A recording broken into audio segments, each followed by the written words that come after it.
गुजरात के मुख्यमंत्री नरेंद्र मोदी का 3 दिन का सद्भावना मिशन का आज आखिरी दिन है। हमसे बातचीत करने के लिए खुद नरेंद्र मोदी हमारे साथ हैं, लेकिन इससे पहले कि मैं मोदी जी से बातचीत शुरू करूं, अपने दर्शकों को एक वैधानिक चेतावनी देना चाहता हूं। नरेंद्र मोदी का जब भी इंटरव्यू होता है काफ़ी दिलचस्प होता है।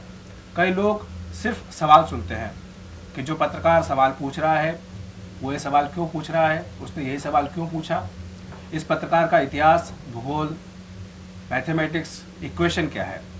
कुछ लोग होते हैं जो सिर्फ जवाब सुनते हैं, उन्होंने इस सवाल का जवाब ऐसे क्यों दिया, उन्होंने जवाब बहुत अच्छा दिया, वाह क्या जवाब दिया है। बहरहाल लब्बोलुआब ये है कि आप नरेंद्र मोदी को चाहे पसंद करें या फिर नापसंद करें, लेकिन आप उन्हें नज़रअंदाज नहीं कर सकते। मोदी जी, आपका स्वागत है। नमस्कार भैया। बातचीत करें सबसे पहले, लेकिन मैं शुरू करूँ इंटरव्यू सद्भावना मिशन के बारे में बात करने से पहले, जो भूकंप आया है, बहुत त्रासदी, एक बड़ी त्रासदी हुई है, नॉर्थ ईस्ट में भी, नेपाल में भी उसका असर आया है, उस पर आप बोलो। कल जो भूकंप आया, मैंने उसके तुरंत बाद अपनी संवेदना प्रकट की थी और मैंने हमारे यहाँ तुरंत सूचनाएं करके Gujarat state disaster management authority है, जहाँ हम लोगों ने गुजरात के भूकंप के बाद ट्रेन किए हैं लोगों को, हमने काफ़ी इक्विपमेंट भी बसाए हैं और ये सब देश के काम आना चाहिए। तो मैंने तुरंत सबको काम पे लगाया है और संबंधित राज्यों से भी संपर्क किया है और भारत सरकार का भी संपर्क किया है कि हमारे जिम्मे जो भी काम बताया जाएगा हम तुरंत करना चाहेंगे और हम जो हो सके वो मदद कर सकते हैं, क्योंकि 2001 के भूकंप के बाद देश के हर कोने से, दुनिया के हर कोने से हमें जो मदद मिली थी, उसके कारण हमें जो ताकत मिली थी, उससे मैं भली भांति परिचित हूँ। और ऐसे दुख की जब आपत्ति की घड़ी हो तो हम सबका कर्तव्य बनता है। अब तक जो जानकारी है, वैसे भूकंप का जो स्केल है वो तो बड़ा चिंताजनक है, लेकिन एक पहलू है कि समय बहुत कम था, 30 सेकंड, उसके कारण शायद अब तक की खबरों में ज़्यादा नुकसान की खबर पहुँचे नहीं है, लेकिन फिर भी भूकंप होता है, चिंता जरूर सताती है, पता नहीं किसका क्या होगा। मैं सबके प्रति अपनी संवेदना प्रकट करता हूँ और जो भी मदद गुजरात कर सकता है करने के लिए हमें अवसर मिलेगा तो देश की सेवा करने का सौभाग्य मानूंगा। बिल्कुल मोदी जी, ये भूकंप बहुत वाकई बड़ी विभीषिका सामने आई है, लेकिन अब हम वापस आपके सद्भावना मिशन पर आते हैं, जो इससे तमाम जुड़े प्रश्न हैं। सबसे पहला जो प्रश्न आता है वो यही आता है कि नरेंद्र मोदी की छवि जो थी वो एक हिंदुत्व के पोस्टर बॉय की थी। उसके बाद आपने तमाम आलोचकों की बातें सुनना, आपने कहा कि ठीक है, हम आपकी बात का जवाब नहीं देंगे, लेकिन उसके बाद आपने विकास का काम किया, आपकी छवि विकास गुरु की बनी। अब ये सद्भावना की बात हो रही है, तो हम क्या माने कि क्या मोदी अपनी छवि बदलने की कोशिश कर रहे हैं? जो लोग मुझे जानते हैं उन सबको पता है कि मैंने कभी अपनी छवि की चिंता ही नहीं की है। मैंने सिर्फ अपने मिशन की चिंता की है। जनता जनार्दन ने मुझे जो काम दिया है वो ही मेरी प्राथमिकता है। मेरी ज़िंदगी, मेरा चेहरा, ये मेरी प्राथमिकता नहीं है। और दुनिया जानती है कि इमेज बनाने के रास्ते कुछ और होते हैं। पीआरशिप होती है, दिल्ली में जाकर के मीडिया के जो बड़े बड़े स्टॉलवर्ट होते हैं उनके साथ डिनर पार्टियां करनी होती हैं, और कोई करता है तो गलत करता है, ऐसा हमारा मत नहीं है, क्योंकि कम्युनिकेशन भी अपने आप में एक अच्छी चीज़ है। मैं एक ऐसा इंसान हूँ कि जो दिल्ली से बहुत ज़्यादा परिचित व्यक्ति हूँ, सालों तक मैं दिल्ली में रहा हूँ, लेकिन आज मुख्यमंत्री बनने के बाद अगर प्रधानमंत्री ने कोई मीटिंग बुलाई है तो मीटिंग के समय पहुंचता हूं और मीटिंग का समय समाप्त होते ही गुजरात चला आता हूं। अगर इमेज बनानी होती तो कुछ रात वहां रुक जाता, कुछ आप जैसे मित्रों से मिल लेता, लेकिन मैंने उस पर समय बर्बाद नहीं किया। इसलिए इमेज का कोई लेना देना नहीं है। मेरा गुजरात का काम वही मेरी प्राथमिकता है। मेरे गुजरात का जय जयकार हो, यही मेरे मन में रहता है हमेशा, और उसी में मैं खपा रहता हूँ। लेकिन जो सवाल पूछा जा रहा है कि जिस तरह से यहाँ बड़ी संख्या में अल्पसंख्यक समुदाय के लोग आए, दंगों के बाद से ये कहा गया था कि अल्पसंख्यक समुदायों का विश्वास आपके प्रशासन से उठ गया है, लेकिन जिस तरह से लोग यहाँ पर आ रहे हैं, आप इसको किस तरीके से देखते हैं? क्या ये इससे आपकी वाकई छवि बदलेगी? फिर एक बार, ये छवि के लिए है नहीं। और न ही कोई छवि बना सकता है, न छवि बिगाड़ सकता है। जनता सब कुछ जानती है, वक्त बदल चुका है। दूसरी बात है, मैं 6 करोड़ गुजराती, यही मेरी परिभाषा है, यही मेरा कन्विक्शन है। लेकिन अगर आप बार बार माइनॉरिटी पूछ रहे हैं तो मजबूरन मेरे मुंह से मेजॉरिटी माइनॉरिटी शब्द मुझे बोलना पड़ेगा। लेकिन मैं इससे कन्विंस नहीं हूँ, मेरे लिए सब मेरे हैं। आप तक जैसे कहते हैं कि इतनी बड़ी मात्रा में लोग आ रहे हैं, जिसको आप कहते हैं माइनॉरिटी के लोग आ रहे हैं, तो ये रातों रात तो हुआ नहीं होगा। गुजरात सरकार जिस प्रकार से चल रही है, जिस प्रकार से विकास के काम हो रहे हैं, उन विकास के कामों का सबको लाभ मिला है। दूसरा, एक ज़माना था गुजरात में आए दिन कम्युनल वायलेंस होते थे, गरीब की रोजी रोटी छीन जाती थी। 90 के दशक के पहले तो बड़ी भयंकर स्थिति थी। ये पूरा दशक ऐसा गया है कि पूरा गुजरात शांत रहा है, सुख चैन की जिंदगी जिया है। तो तब से विश्वास तो बन चुका है। विश्वास बनाने के लिए कार्यक्रम की जरूरत नहीं है, और वो विश्वास को प्रगटीकरण का अवसर उनको पहली बार मिला है। जो एक भाव बने थे, अच्छापन लग रहा था, ये सद्भावना मिशन एक कार्यक्रम ऐसा बन गया, और सरकार का कार्यक्रम है, ये भारतीय जनता पार्टी का कार्यक्रम तो है नहीं।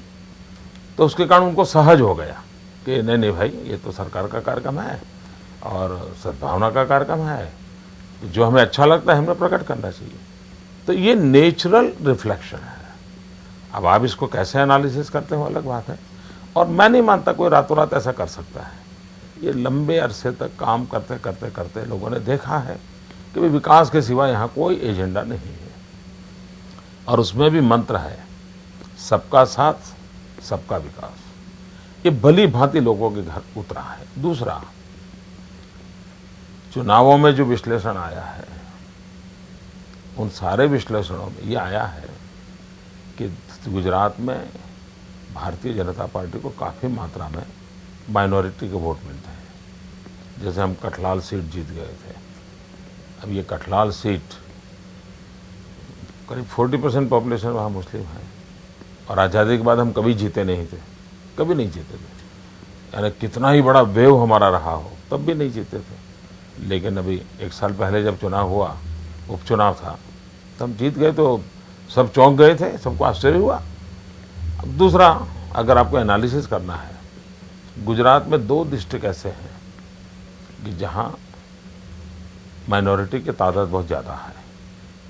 एक है भरूच डिस्ट्रिक्ट, दूसरा है कच्छ डिस्ट्रिक्ट। और आपको जानकर के आनंद होगा, आज हिंदुस्तान के पहले 5 डिस्ट्रिक्ट सबसे ज़्यादा डेवलप मानोगे तो उसमें ये 2 डिस्ट्रिक्ट है, कच्छ एंड भरूच। और इसलिए परसेप्शन बनाना, झूठ फैलाना, ये लोग करते हैं। अब उनको तो मैं कहाँ रोकने जाऊँगा भैया। आपने जो भाषण दिया था उसमें आपने अपीसमेंट की बात की थी। आपने कहा था कि अपीसमेंट की जो पॉलिटिक्स है उसको मैं नाश करने के लिए यहाँ पर आया हूँ। लेकिन एक परसेप्शन कुछ लोगों का ऐसा भी है कि मोदी अपनी छवि बदलना चाहते हैं। जिस तरह से आडवाणी जी ने, जिन्होंने रथ यात्रा निकाली थी, पाकिस्तान गए, जिन्ना के मज़ार पर जाकर उन्होंने जिन्ना को सेकुलर बता दिया, इसका खमियाजा उन्हें भुगतना पड़ा। लोग क्योंकि रातों रात इस परसेप्शन को बदलने के लिए तैयार नहीं होते हैं।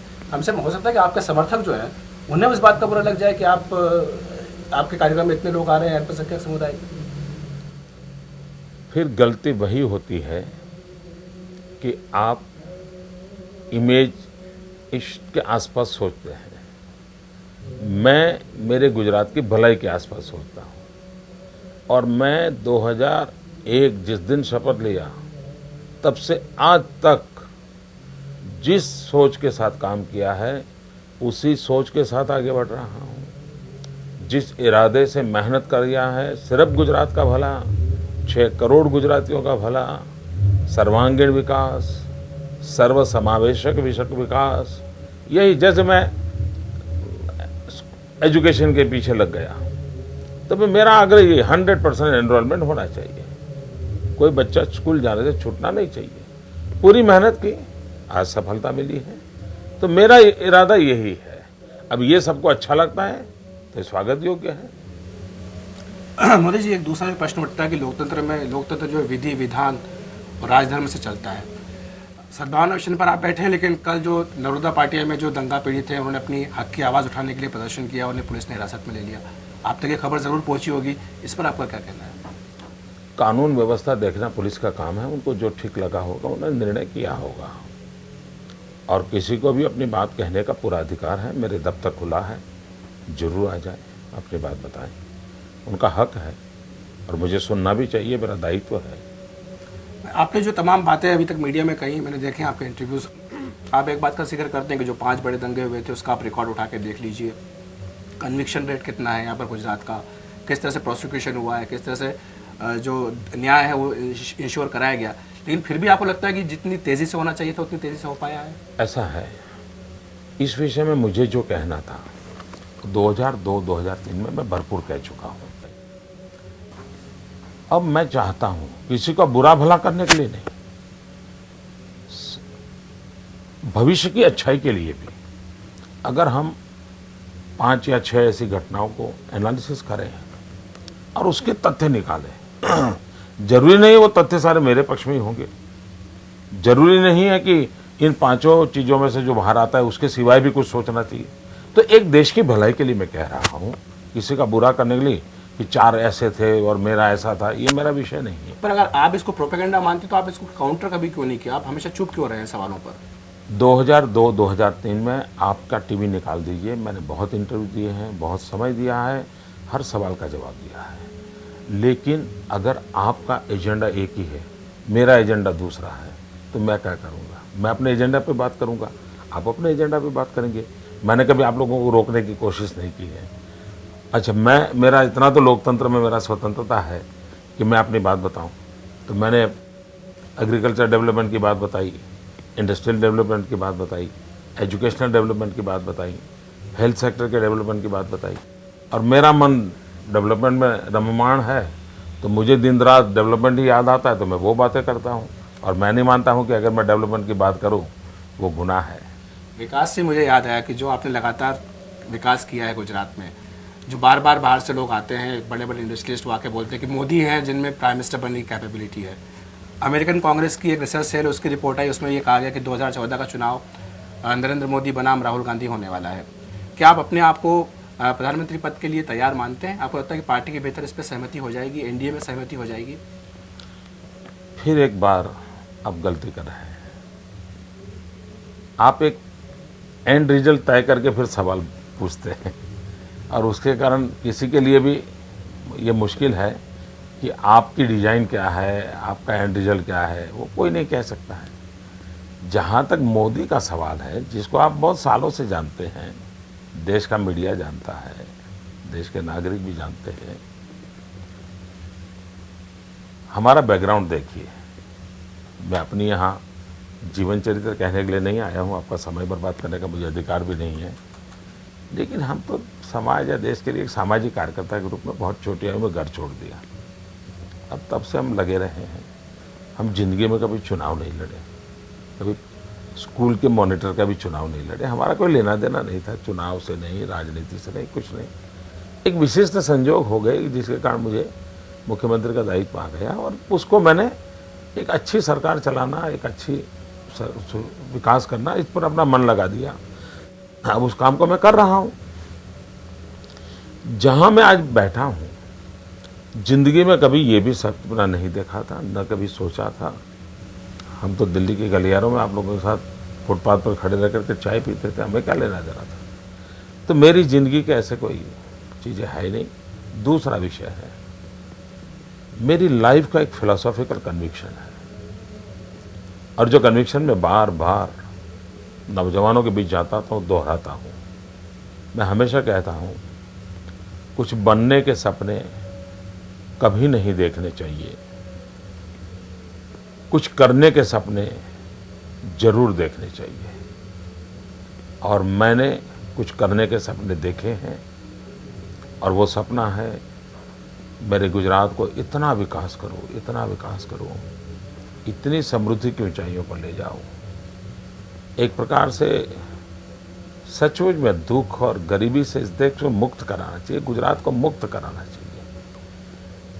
आम आदमी की सुविधा, सुख सुविधा की चिंता करनी चाहिए। ये सपने हैं। इन सपनों के पीछे लगा हूँ। तो ये सपने पूरे करने के लिए आपको दिल्ली भी आना होगा। मेरा अनुभव कहता है कि गुजरात में रहते मैं कर सकता हूँ और कर रहा हूँ। गुजरात में रहते हुए आप सिर्फ गुजरात के लिए कर सकते हैं, आप उस देश के लिए अगर आपको करना है तो आपको दिल्ली आना होगा। ये अपना सोचना ठीक नहीं है कि गुजरात का भला होता है मतलब देश का भला नहीं होता है। अगर गुजरात का भला होता है तो देश का ही भला है वो। क्योंकि अगर मान लीजिए एक स्कूल का हेडमास्टर है, बहुत अच्छी स्कूल चलाता है, उसके साथ होनहार बच्चे वहाँ से निकलते हैं, तो देश की सेवा कर रहा है। मैं नहीं मानता हूँ कि उससे देश को लाभ नहीं होता है। कोई एक छोटा सा गांव है, एक पंचायत का प्रधान है, उस पंचायत का बहुत उत्तम काम करता है, पंचायत को हर समस्याओं से मुक्त करता है। मेरे हिसाब से छोटी सी क्यों ना हो, लेकिन एक देश की उत्तम सेवा है। तो गुजरात में भी अगर मैं काम करता हूँ, देश की ही सेवा है। अंतिम 2-3 प्रश्न मोदी जी। कुछ चुनाव में फिलहाल ये देखने में आया है, जैसे नीतीश कुमार का बिहार में हमने देखा, गुजरात में हमने देखा या मध्य प्रदेश में देखा कि विकास के मुद्दे पर आजकल वोट मिल रहा है। बीजेपी भी अब विकास और सुशासन की बात कर रही है। आप बीजेपी के पुराने सदस्यों में से हैं, आप जानते हैं कि जो पुरानी कोर आइडियोलॉजी थी, धारा 370, राम मंदिर और इसके अलावा यूनिफॉर्म सिविल कोड, आपको लगता है कि इन जैसे मुद्दों की अब ज़रूरत नहीं है, अब बीजेपी को एक मॉडरेट पार्टी होना चाहिए जो कि growth oriented, development oriented party हो? जिस समय चुनाव के मैदान में जाएंगे उस समय हम जरूर बताएंगे कि उस समय की अनुकूलता के अनुसार जनता जनार्दन के साथ किन विषयों को लेकर के बात करना। जब चुनाव होगा तब मेरी पार्टी बताएगी और मेरी पार्टी जो कहेगी उसको मैं करूँगा।